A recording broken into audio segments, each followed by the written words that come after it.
Welcome to Fantasy Quick Hits. This is Miles. We're trying out the new audio system that was a pre-installed riff, I think they call them. So we are adjusting things as we go. I've called Cam, I've called Joey to ask them to be guests on the program. Both are busy today. We have a Superflex Dynasty League draft tomorrow. Cam wasn't it last year, but we got rid of the best ball settings on that, and he's not having best ball settings causes him too much anxiety, so he was out. But Joey's in it, and we're going to talk about that. He said that it was so easy last year because of the best ball settings. It was just, he didn't even have to think about it. Well, I've got some stats for him when we get him on to give him some crap about that. And then in news, Brandon Aiyuk signed a very big contract for the 49ers. He hasn't been practicing, so we don't know if he will be active this first week.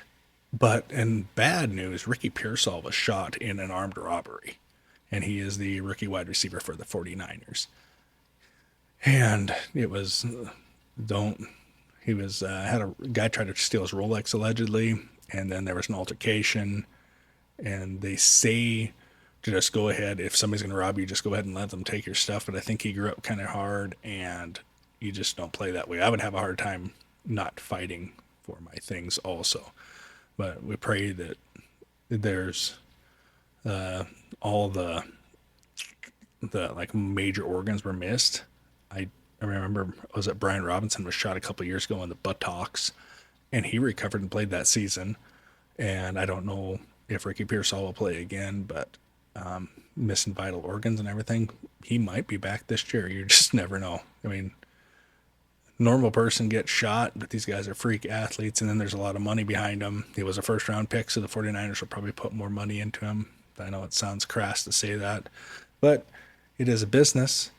So, and then with this, back to this whole thing, I've got this applause sign. I'm going to play that when I think Grace is taking a nap right now. It's Sunday afternoon on Labor Day weekend. And so she was taking a nap today. She might come up and we're going to talk. She has a draft tomorrow night also at the same time. So we might have to go ahead and see if this works with two mics. It's supposed to, but we'll see. And then, what was the other thing? Oh, and I told you about how we lost Pete the Turtle last week. Well, we have a new addition to the family. We call him Dragon Wade Krugman. He is a bearded dragon, or something special bearded dragon. But he's got some personality. And apparently these things will grow, like, he's just itty bitty thing now. Just most of him's tail. And he is looking like he could be up to 2 feet long in less than 18 months. And when we were getting ready to buy the terrarium, the lady is like, oh man, you don't want this one. He's going to outgrow this in like 6 months. I'm like, yeah, whatever. And she's like, no, they grow fast. I'm like, ooh, my. And then we got to feed him live crickets. I've been killing crickets and bugs in the garage. And now I have a live container of store-bought crickets. So life is crazy. I didn't win the lottery this week. I'm going to work on that, like, really hard. And like, there's any work that goes involved with that, but I am going to try for that. And I'll leave this little quick hit with a joke. My dad always used to say, in life, one door might close, but another one will open. He was a great philosopher, but an awful cabinet builder. And that's been Fantasy Quick Hits with Miles.